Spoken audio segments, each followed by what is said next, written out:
Sehingga salah sekali kalau kita sering bilang kita hanya kembali ke Quran. Itu tidak bisa, karena Quran juga tidak berdiri sendiri dengan makna yang sebenarnya, karena turun itu ada asbabun nuzul.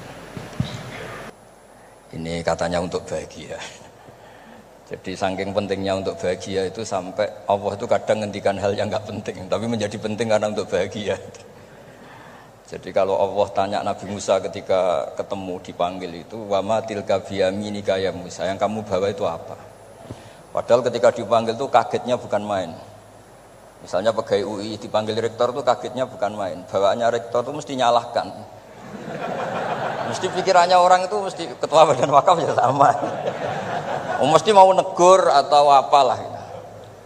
Nah, bawaan orang dipanggil atasan itu grogi, maka Allah ngendikan yang rileks. Kamu bawa apa? Gitu. Yang kamu pegang tangan kanan kamu itu apa? Masa Allah tanya sekedar gitu kan karuan. Wong kita manusia aja tahu yang dibawa Musa itu apa tong? Kok Allah malah tanya? Banyak analis, banyak mufassir, banyak ahli hakikat yang berpendapat Allah itu menghilangkan groginya Nabi Musa. Sehingga tanya yang ringan. Jadi saya mohon ini pimpinan di sini juga kalau tanya anak buah yang ringan-ringan. Wes sarapan. Bon. Jadi kalau sosokan disiplin itu bukan sunnatullah, saya jamin itu. Apalagi tanya saya, kenapa Gus terlambat? Mulai saya, pulang saya. Tuhan yang Tuhan saja sebaik itu kok rektor sama badan wakaf kok sekeras itu gitu. Jadi ini bukan gojlok supaya jadi orang yang dekat Allah gitu. Jadi ditanya, wa ma tilka biyaminika ya Musa?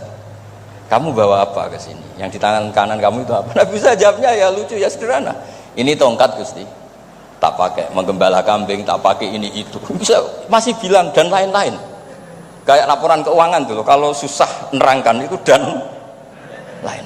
Terakhir ditutup waliya fiha ma'aribu ukhra, dan masih ada lagi yang lain di depan Allah.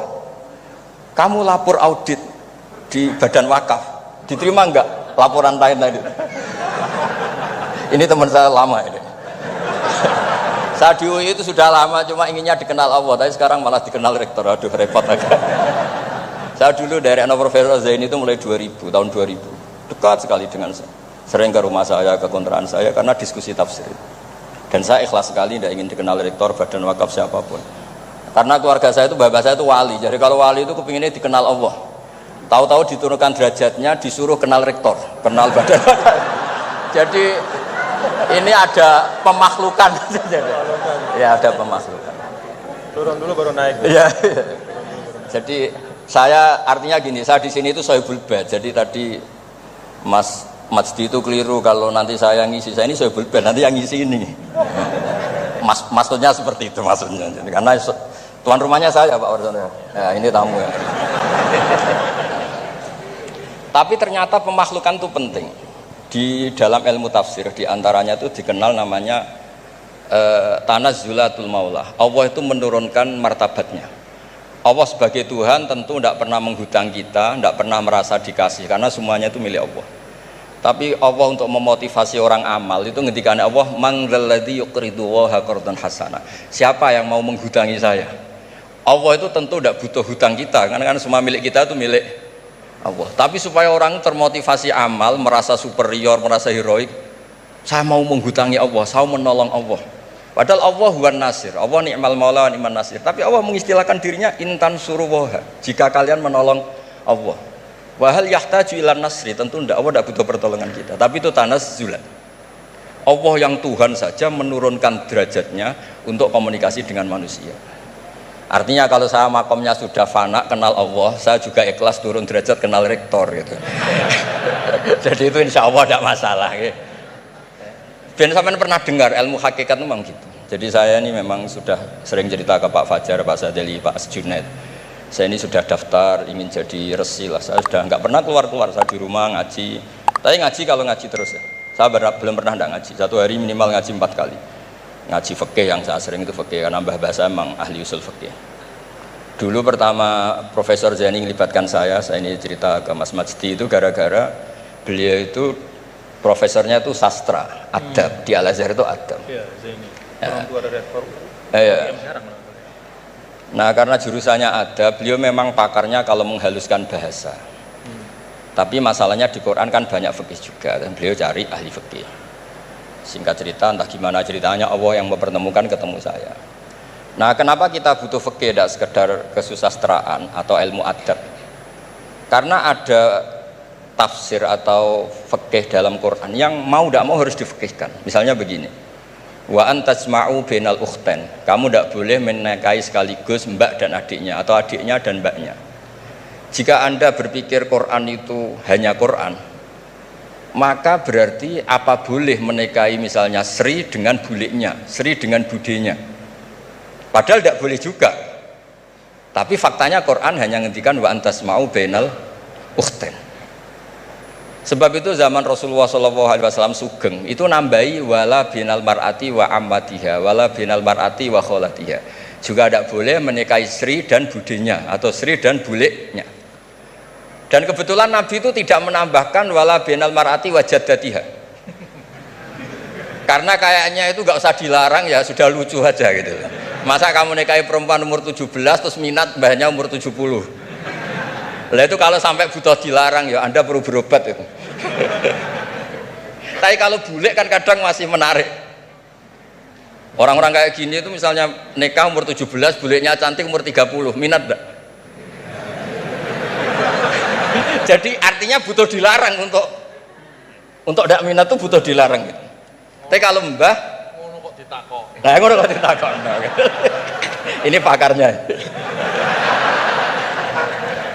Ini tetangga saya orang Bojonegoro, dulu benderanya Profesor Zeni juga.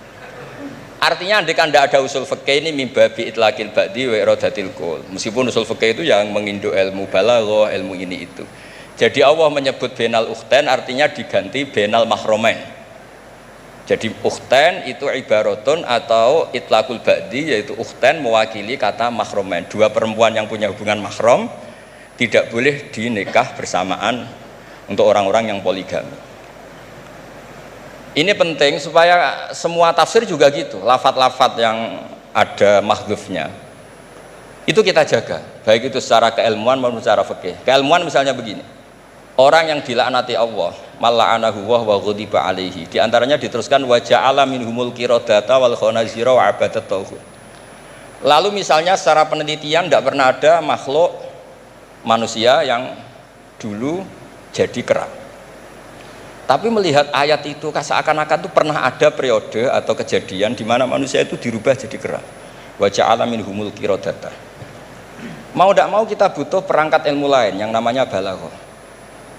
Itu orang Jawa, itu kalau dilangkai kakinya itu hanya bilang kayak kera. Orang nggak sopan tuh katanya kayak kera. Tapi kalau dilangkai kepalanya langsung oh dasar ketek itu, dasar kera itu. Artinya dalam ilmu tasbih, kalau kemiripannya itu biasa, itu masih disebut ka, seperti. Tapi kalau mirip banget perilakunya itu kafnya dibuang.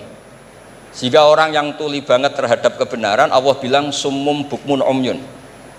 Orang kafir itu summun, tuli misalnya. Bukmun ada bisu. Padahal faktanya mereka bisa mendengar, bisa ngomong, bisa bicara. Tapi saking tidak pernahnya mau mendengar kebenaran, di redakseknya summun, bukan kasumi tapi summun. Begitu juga di bab madah memuji. Kalau orang agak ganteng, mungkin saya kalau muji Mas Masdi hanya kalkomar, muji Pak Rektor paling ya kalkomar. Tapi kalau muji Nabi langsung komarun, anta samsun, anta bedrun, karena gantengnya kelewat, sehingga kaf tasbih sepertinya itu dibuang. Nah, andai kan tidak ada fakta manusia itu pernah dirubah jadi kera di era itu, andai kan itu nggak ada, kita sendiri juga nggak tahu. Kita masih bisa menganalisis dengan teori balaghah tadi, wa ja'ala minhumul qiradata kal qiradah. Mereka atau mislal qirodah, mereka dijadikan Allah laksana kera, tidak berakhlak, tidak beretika, tidak bermoral.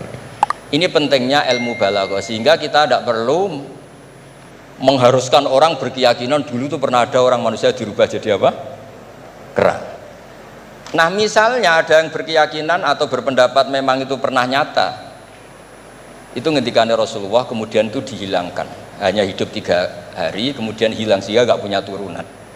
Jadi pilihan-pilihan dalam tafsir itu satu tentu riwayat, dua itu analisis balaghah.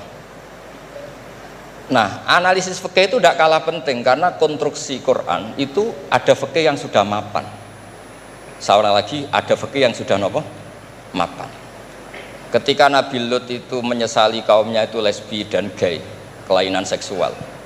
Itu Nabi Lut ngendikan haula ibanati hunna adharulakum. Kalau kamu ingin menyalurkan kebutuhan biologis Anda, ini ada anak-anak putri kami, hunna adharulakum. Itu lebih suci bagi kalian. Tentu fikih itu sudah mapan, maknanya dinikahi dulu dengan proses nikah yang sah. Nah, barokahnya fikih yang mapan ini Allah tidak cerita tafasilul umur, tidak cerita detail-detailnya.